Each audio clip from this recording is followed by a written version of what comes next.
Hello, my little piggies. Welcome to I Am a Bit of an Expert, a Peppa Pig podcast.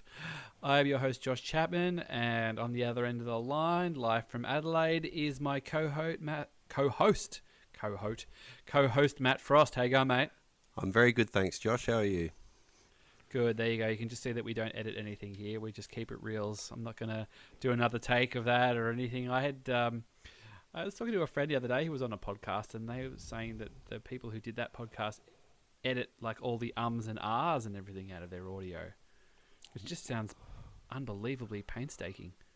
Yeah, I can't imagine doing it. Well,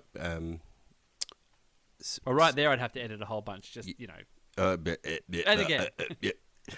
So, my hobby is writing and recording music, and that can be brutal, like having to edit and do different takes and sing a note that's wrong I can't imagine doing it to people speaking. That would be not easy.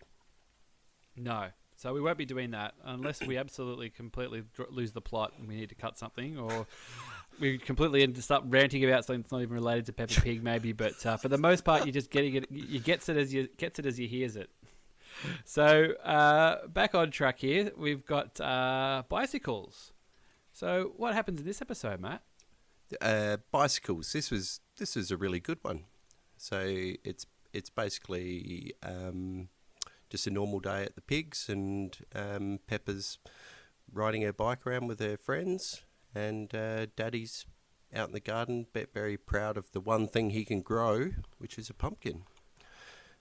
And that is a great pumpkin to lend from Peanuts. I'm a big Peanuts fan. The Linus and the Great Pumpkin. That is a mighty pumpkin that we've got there. Yeah, it is. I don't know. Have you started a veggie patch yet? No, we've got a little bit of dirt sort of near the taps in the corner of the of our garden. There's nothing really there, and Olive wanted to plant something, and I was at Bunnings or Aldi or somewhere, and they had some seeds, so I just grabbed a bunch of seeds for $1, and I said, we can just plant these bits of corn in there, and I didn't think any, just so we could have something to do. And we chucked a bunch of those in, and then basically it looks like they're actually starting to grow now. So they don't even look like they're in the right spot. But that's the closest thing we have to a veggie garden. When we were in a little house in Richmond, I had a few capsicums and tomatoes and things. But no, certainly nothing of Daddy Pig's stature of this pumpkin that seems to be weirdly sitting in the middle of nowhere in this empty garden. He's just kind of got this bloody great pumpkin sitting in the middle. It's funny when he says it's the only thing I can grow, and I can sort of sympathise a bit. We grow plenty of things. Some things work, some things don't. But whenever we plant zucchini plants, if we plant 6 seedlings, 7 will thrive. There will just another one will right. just arrive, and they'll all flower, and they'll all be prolific, and they'll all fruit, and there's only so much you can do with zucchini. I was going to say your kids must love you. Like, hey kids, zucchini again for dinner. I've got nothing against it, but we literally couldn't use and give away them, and they'd turn into basically gigantic baseball bat size lumps of unusable wood. We've got a really good pasta bake recipe that has a zucchini in it, which is actually very nice. It's sort of grated in. You don't even really know it's there, but I'll find that and I'll forward it to you. And there's another use for zucchinis. I'd appreciate it. We've got a little spiralizer that actually makes it into like a spaghetti, zucchini into a spaghetti. It's quite delicious actually. It's something it's really well suited to, but. Welcome to Zucchini Chat. This is on our. We'll be continuing this when we get into Patreon. When we've got people asking for more regular content, we'll do a spin-off Zucchini Chat podcast as well, where we discuss zucchinis, Matt's zucchini garden, the foods of Peppa Pig. So yeah, that's right. So Peppa in the good episode this because we get Rebecca Rabbit, Susie Sheep, Danny Dog. So always good to bring in some of the other kids. I'm positive that that's not Danny Dog's voice that it currently is now in the later episodes. I think, obviously kids' voices break and child actors grow up. So I'm almost positive that's a different. This is the first Danny dog. Yeah, he. So we've already had him at playgroup. Yeah, so I think it was his Yeah. voice there, but I don't think he said too much. But he certainly had a bit more to say this episode. But I think because we did Pumpkin Party and stuff. I mean, that's the Danny dog that I know. Yeah. In the later episodes, but Hashtag not my Danny dog. Yeah, that's right. Some kind of some sort of pretender that sort of just recast Danny dog, like it's Becky from Roseanne. I think I've made that joke before. It's interesting. Another glimpse behind the curtain. This is the only time me and Josh talk during the day, and I'd actually message Josh and say I was doing a little bit of last minute research because when I watched this episode, because the kids aren't wearing bike helmets. No. And now it's not illegal to. You don't have to wear a bike helmet in the UK. No, that's quite true, and I would say because that I have a few friends who got knocked off their bikes in London, and I always would tell them you should bloody well wear a helmet. And they're like, "Oh, I don't wear a helmet." I'm like, "You just got knocked off your bike by a taxi door." Yeah. And I said, "Oh," and then one of my friends, which was maddening, she would ride around with her helmet hanging off the handlebars. So she would be riding around with her bike with her helmet dangling off the handlebar. I'm like, well, that'd be great as long as you can get it off the handlebar onto your head before you hit the ground. Yeah, well, it's like a life jacket under your seat, isn't it, in an airplane? But that was a classic alpha bully move in high school. When we were going to high school, the tough kids would always ride with their helmets off, hanging on the handlebars. So I do remember when it became compulsory in Australia to wear a helmet. Every now and then there's some sort of article that comes up saying, oh, do we really need them? Da da da. A lot of the cycling groups and things don't like wearing them and stuff. But ultimately, at the end of the day, if I got knocked off a bike and hit my head, I'd rather have a helmet than not have one. But maybe we've just been conditioned by the helmet police for so long in this country. Yeah, look, I think if you're riding where there are motor vehicles, you're quite stupid if you're not wearing one. But because you might be a really good bike rider, but that doesn't stop somebody doing something stupid and hitting you. So, and right. we literally have at least a couple of cycling deaths in Adelaide a year. So, I'd be wearing mine. So. Well, nothing going down in the Peppaverse. Everybody's nice and safe. So George is kind of trailing behind on his little tricycle. He does pretty well to get up that hill on a tricycle because it's all pedal power. There's no chain or anything on those little bikes. And not to pick on the physics of the Peppaverse, but that looks like a 45-degree hill. I wouldn't be able to. I don't think I'd be able to walk up that hill, let alone ride a bike up there. I remember being on holiday in Turkey and trying to ride a bike up a hill in Istanbul, and it nearly bloody killed me. So Peppa gets up the top. They kind of make fun of George because of his little, his little bike, and then Peppa basically gets called out by the other kids for not having a big girl bike, for still having her. Well, I say training wheels, but they call them something else, don't they? What do they call them? Stabilizers. And how good is it hearing Danny Dog say, "You've still got your stabilizers on"? That was just quite enjoyed that. Yeah, they certainly let him have it. Let her have it. It was. Well, she was throwing shade to George, so Yeah, that's right.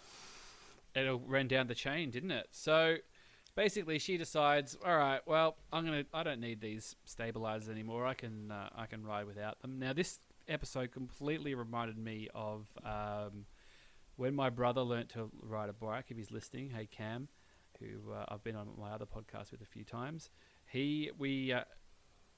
Our grandparents' house was behind the house. They lived sort of behind where we lived in our country town. So it's like the backyards kind of backed onto each other, sort of in the corner. So you could climb the fence, get into their backyard. And they had a big double block. And they had a big sort of open area with trees and stuff around it. We'd kick the footy and play cricket and stuff in there quite a lot. And my brother would take my bike when he was trying to learn to ride. And basically, he would get going, but he didn't know how to use the brakes. So he would basically just ride towards a a shrub or a bush, and then when he got close enough, he would leap off the bike, and the bike would just run into the bush. So that was how he stopped it. So I distinctly remember at least once or twice, 2 sessions of learning to ride the bike. The riding wasn't the problem; it was the stopping that was the problem. He would just leap off. Was he voted most likely to become a stuntman, or like? Maybe. I remember I learnt to ride a bike at a tennis court in my primary school. My best mate, he had a little bike, and I think he'd just gotten that, and I think I learned how to ride that one properly. That's where I learnt to ride a bike. So how old were you when you learnt to ride a bike? I think I was still pretty old. Maybe 6 or 7, maybe. Yeah, I can. Feels like I can top that. I was nearly 10. I think it was my 10th birthday. Right. I had 2 older sisters, and who both rode bikes to school or whatever. And it's like, I think there's an element of when you sort of stop trying with your third kid, and just I think everyone just forgot to buy me a bike and teach me how to ride one. And then it was we assume he'll figure it out. And then it was like, well, I had nothing to figure it out on. There was nothing. So, and then suddenly it was like on my 10th birthday, my parents realised I was probably the only kid in town that didn't have a bike, and bought me a bike. And then my mates who had been riding bikes for years had to teach a 10-year-old how to ride a bike. It was quite hilarious. I'm surprised they're like, let's buy my bike and maybe you'll leave the house once in a while. Well, that might have been it too. Yeah, it's just like, you're a bit of a homebody, Matt. Just Yeah, it's like, well, I got no wheels, man. I got nowhere to go. Like we would just, like you grew up in the country as well, so you just ride your bike everywhere. It's I rode my bike to school and back, and just cruised around everywhere. And now I can't remember the last time I rode a bike. I'm sure when Olive gets a bit bigger, we'll get back on the bikes and stuff. But where we live now is quite a lot of bike tracks. But I haven't owned a bike for, 20 years probably. Yeah, we have bikes, and my little Peppa actually recently, Soraya, she's gone off her trainer wheels now. So, there's sort of like one of those, 80s film clip moments where sort of like the dad that never learnt to ride as a kid is watching as his baby girl finally learns to ride at 5, and it's just like tearing circles around him. Yeah, you're not wrong. And but she's already seemed to, now that she knows how to do it, she's lost interest in it. It's but we all have bikes, but we live on basically that 45-degree hill that's shown in this episode. So we sort of have to leave and go somewhere where we can ride our bikes, like, realistically.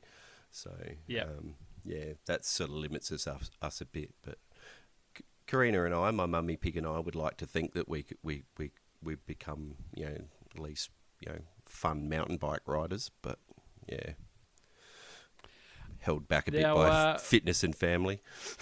Yeah, that's right. So Peppa gets the hang of it without the stabilizers, training wheels pretty quick. Daddy Pig does the old, hey, I'm holding on, I'm not holding on trick.